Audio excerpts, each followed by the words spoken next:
Hello, and thank you very much for coming.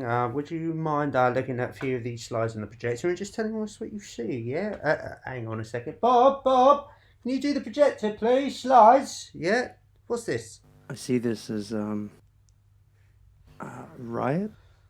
Oh, Riots. no. Unfortunately, that's a peaceful protest. Would you mind doing it again? Just Okay. tell us what you think. This one. It's a burning building with a journalist in front of it. It's arson. No. See, unfortunately, that's a conservative talking point. Just try and pay attention and tell us the next one. Yeah, go on. Don't worry, no pressure. Oh, this one's gang violence. No, Oh. this is systemic racism. Systemic racism. Do you understand? Look, just try one more time. Yeah. Try. This is inner city poverty. All right, no. Unfortunately, no. This is a Trump policy. You see, this is all to blame on Trump. All right, can we get someone in here? Thank you very much. All right, can we get someone in? No, you can't.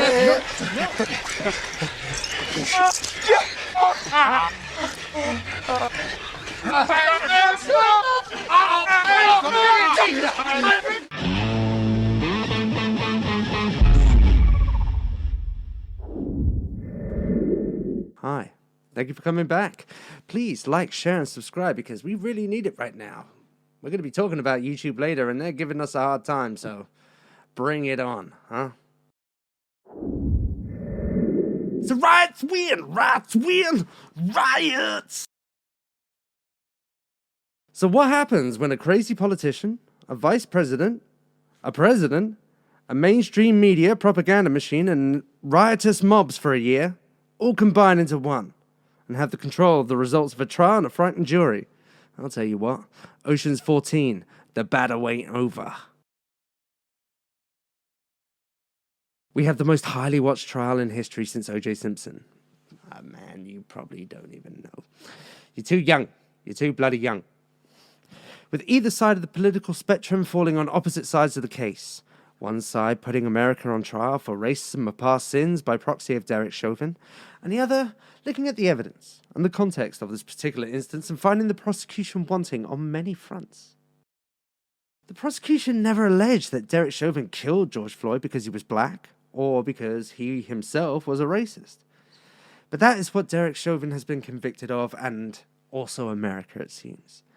Though the evidence of racism in any way was never shown, nor argued, nor alleged, nor proved. But this is the takeaway. Derek Chauvin was found guilty on all counts after the jury deliberated for only 10 hours. I mean, what? That's Usain Bolt quick, huh? Pwah! Coming back with a unanimous verdict. Minnesota law requires either a unanimous guilty or innocent verdict to pass. And that was quick. That was quick, baby. Don't you think? Did you like it quick? So guilty on second-degree murder, which carries a 12.5-year sentence. Okay.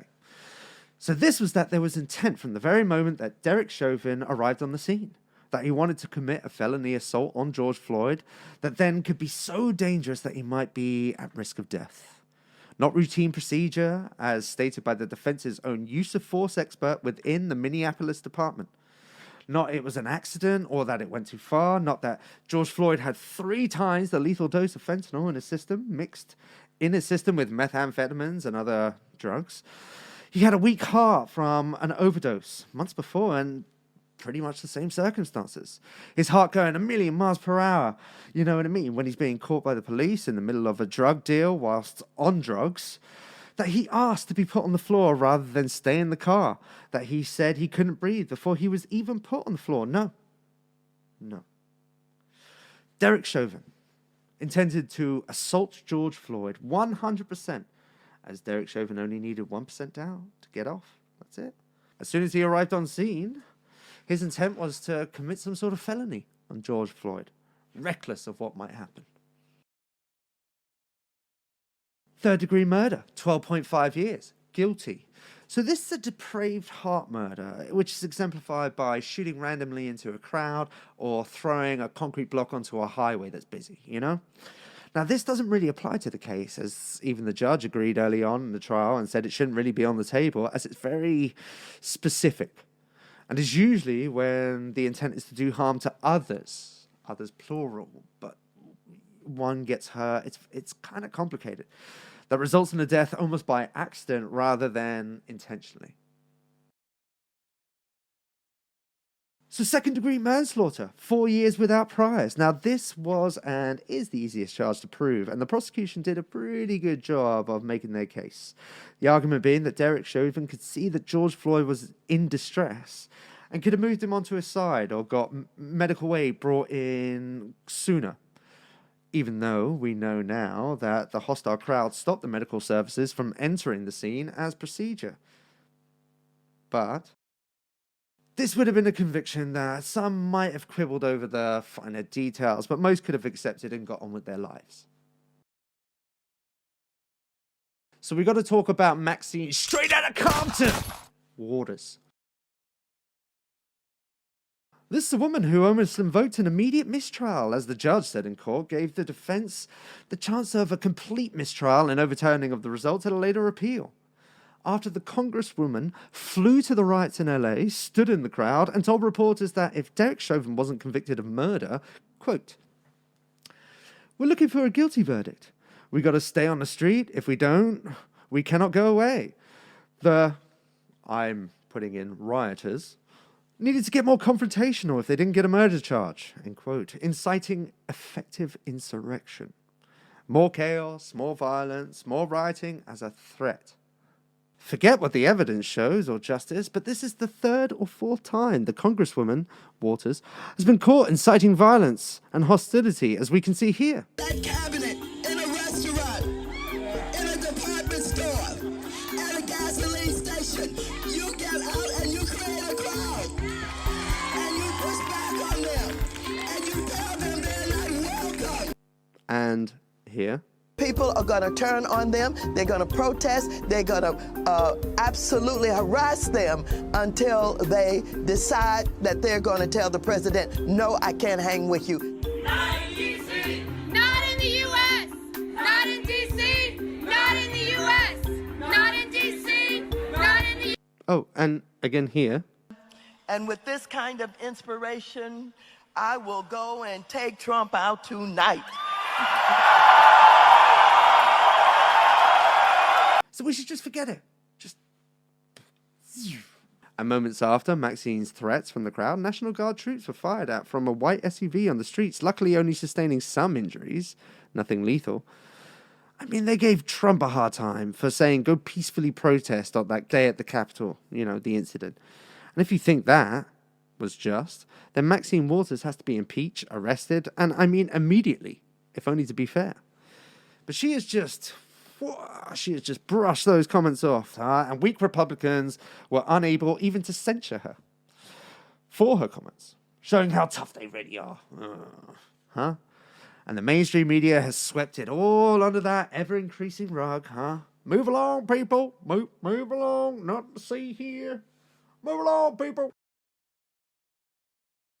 We also had Kamala Harris actively obtaining funds and public donations to bail out rioters and violent criminals all last year, showing where she stood on the whole trial.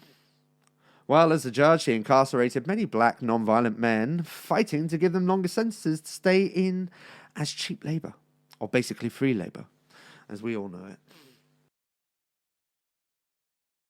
And Joe Biden and his staff are also actively funding bailouts of rioters all last year, with both of them giving many speeches, not looking for evidence-based justice, but a conviction for the murder of George Floyd. Calling on the jurors to do the right thing. Do the right thing. Come on, man, do the right thing. Actually calling the family of George Floyd and apologizing for the loss of him, and using him as a sacrifice, as crazy Nancy Pelosi did here. Thank you, George Floyd, for sacrificing your life for justice, for being there to call out to your mom. How heartbreaking was that? Call out for your mom. I can't breathe. But because of you, and because of thousands, millions of people around the world who came out for justice, your name will always be synonymous with justice. And now we have to make sure justice prevails in the sentencing, but that's its own procedure. Doing all this to push an agenda and not look for the truth. We also had other governors and statespeople following suit and either tying the police's hands to such an extent that it made policing pointless, all during the riots, or corrupting the court systems to stop actual charges being delivered and people given time for their crimes. They were just letting them out, son. Go on, what you done? What you done? Riot, that way, straight out there. Here's a Molotov, go. What have you done? Oh, you knifed someone. Go on, straight through here. Here's a bigger knife. Go on, son. And what have you done? Oh, you've been burning down buildings. Well, you should follow the other guy, and here's a gun. Go. We have the mainstream media constantly pushing the prosecutor's side of the trial, never showing the many times that the defense made significant points on cross, delivered bombshell testimony, and added much context to the event not seen in the original 9-minute video shown around the world before the Daily Mail leaked the footage that changed everything for those who saw it. A lie travels halfway around the world before the truth can even put its boots on, right? They constantly demonize Derek Chauvin, making him represent all of the past and present evils they see everywhere, through their prism of race, whilst making a martyr of George Floyd, a literal saint. Promoting the instigating politicians like Maxine Waters and Al Sharpton and Jesse Jackson and Nancy Crazy Pelosi, thanking for George Floyd for dying. I mean, the usual suspects. And the $24 million payout by the city before the trial even took place. The gold coffin that George Floyd was actually buried in. AOC and Ilhan Omar saying that Derek Chauvin was guilty before the verdict was even delivered. Riots equal peaceful protests. If he's guilty, that proves systemic racism exists. And if he's not guilty, that proves systemic racism exists. Spider-Man. All this pushed by, as Charlie Chester of CNN said, a propaganda machine, using fear and obfuscation to push their agenda, their narrative on a country that it thinks it knows better than and for. And then we had the rioters.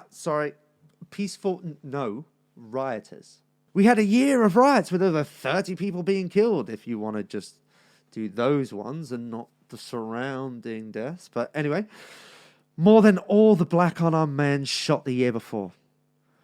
Billions of dollars of damage done in the streets, to businesses, to private businesses, to houses and property. There was fighting in the streets and shooting, arsons and looting. I'm not rapping, okay? Constantly posted all over the news. Communities living in fear, autonomous zones set up, and warlords, literal warlords, policing the streets with weapons. The cancellations, the unprovoked attacks, the racist and ideological attacks by the far-left extremists on any and all that seemed to get in their way. Backed up by the mainstream media 24 hours a day, 7 days a week, and those in power, fanned on ever brighter and bolder day by day on every screen. The fact that one of the defense witnesses had a pig's head left on his doorstep and blood smeared all over the front of his house, and we also had an activist trying to take photos from inside the courtroom, effectively doxing those inside. The fact the wrong opinion is a lost career or perhaps a life. The fact that even those in the right will have their story twisted by the mainstream media right in front of your eyes. Who are you going to believe? Them or your lying eyes, huh? You think this didn't have any effect on the 12 jurors that weren't sequestered? Weren't kept in an impartial little bubble, which is absolutely crazy? One had to take the bus through the riot surrounding the courthouse in the city to get to the trial each day. In an age of the internet when even Greg Gutfeld, or whatever his bloody name is, says on Fox News that out of cowardice and fear of all the crime, the burning of the city, and fear for your lives, Derek Chauvin should have been convicted. As a sacrifice to appease the blood gods and try to bring about tranquility. For now, at least. Let the mob move on to somewhere else. Just leave me alone, please. Just leave me alone. You think all this had no effect on these everyday, scared, tired people who just want to go home, sleep at night, and not lose everything tomorrow for being even a little honest about anything?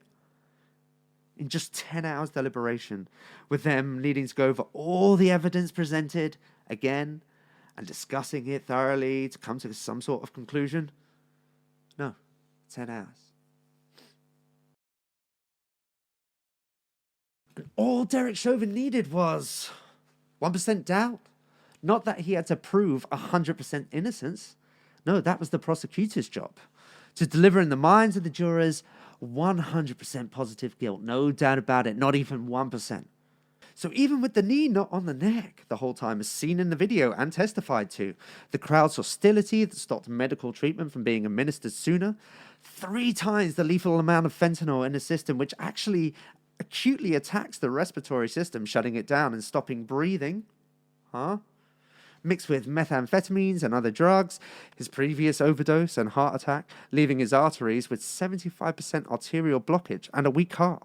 No racism presented, alleged or seen inside the courtroom throughout the trial. The whole was a legitimately taught maneuver, commonly used in the MPD. George Floyd himself asked to be put on the floor while resisting in the back of the police car, kicking and saying he couldn't breathe even before he was put on the ground. The fact that Derek Chauvin could have used a taser, as the prosecutor's own use of force expert testified when he arrived on scene, but chose the lesser form of force by trying to subdue him physically. And the fact that Maurice Lester Hall pleaded the fifth because he and his lawyer were afraid of indicting himself on third-degree murder charges. All of that. All of that. And more, because I can't list it here. All of that doesn't put 1% doubt in the back of your minds that this wasn't just a murder? Really? So ironically, this absolved the system of racism in some ways, as justice was served and in record time, from him being arrested to his wife leaving him to the court and the trial to him being put in jail for everything. Record time. And Derek Chauvin, not the system, was on trial throughout this whole procedure, with prosecutors working with police and other services against Derek Chauvin, saying MPD was 0% accountable. As Derek Chauvin went rogue, he just went kicking indoors and rogue. It was just a bad apple in an otherwise decent system, ruining BLM's grift and making them panic and try to find the next issue to twist to their needs, which they have.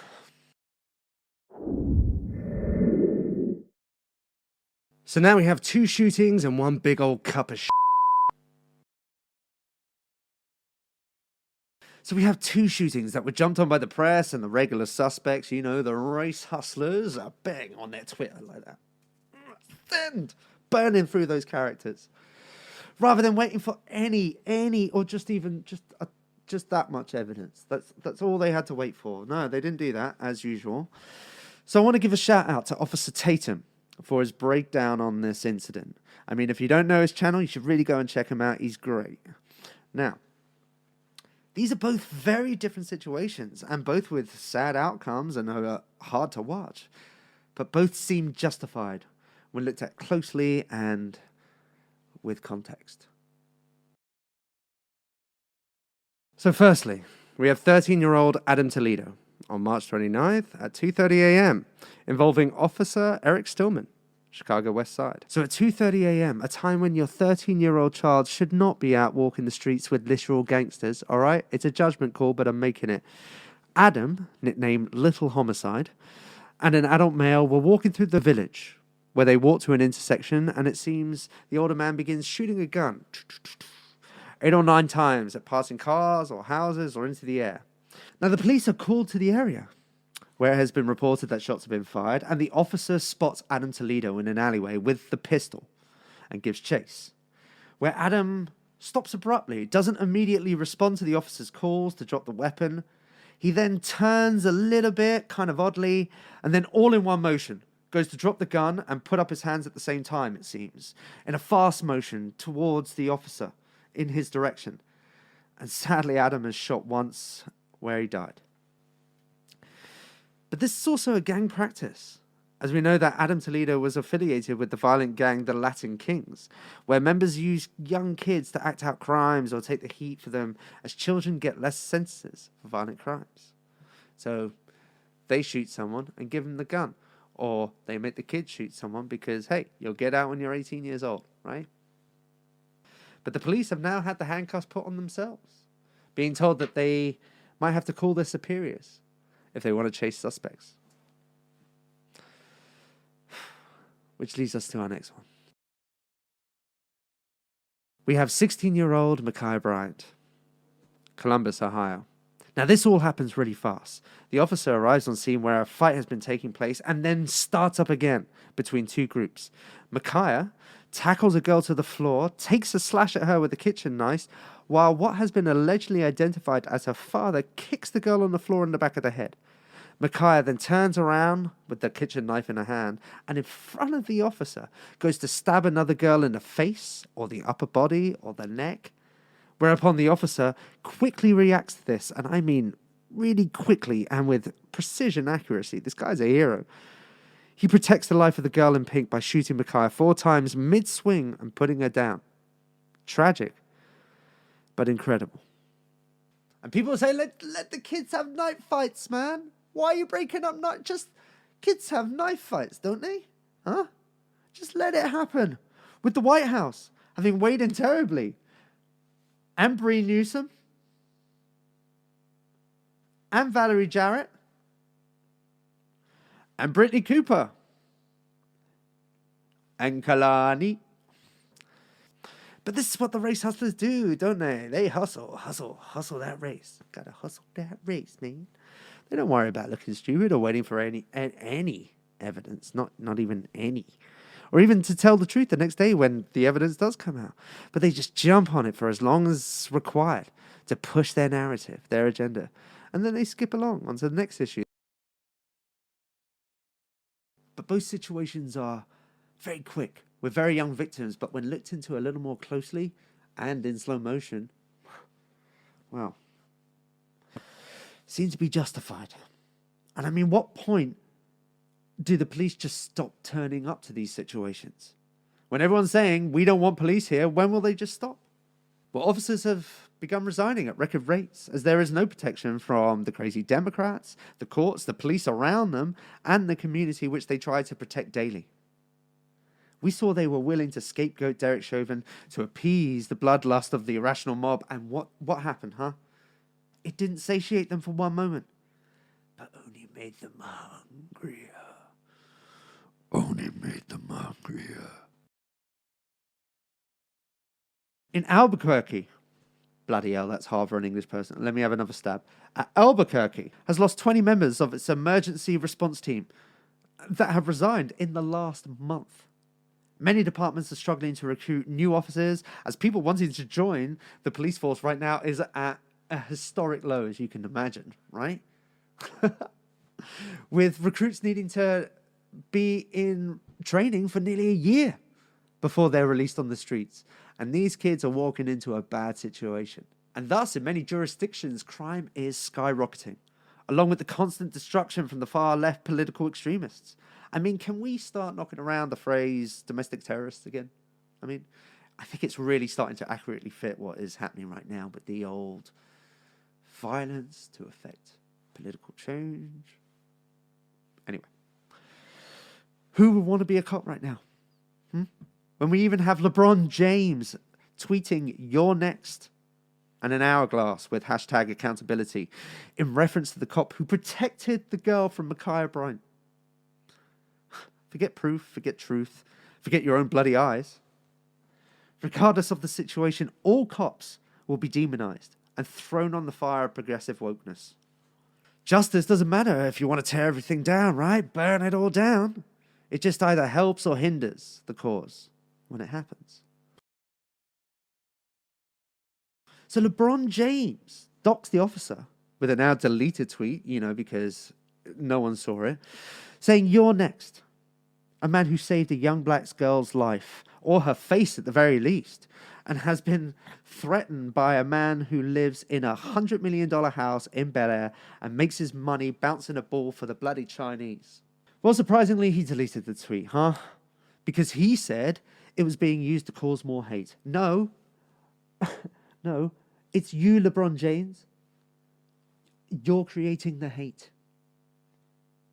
And the NBA and the sports networks, they covered up for his little tweet, didn't they? Because it's dangerous on many levels and is ignorant of any of all facts. And it doxes an individual who could be said to be a hero, saving the life of a young black girl seconds before her life changed forever. I mean, if someone is ever a mid-swing with a knife on me and a cop shoots him, saving my life, I mean, you better get that Vaseline, baby, because someone with a moustache is going to get lucky.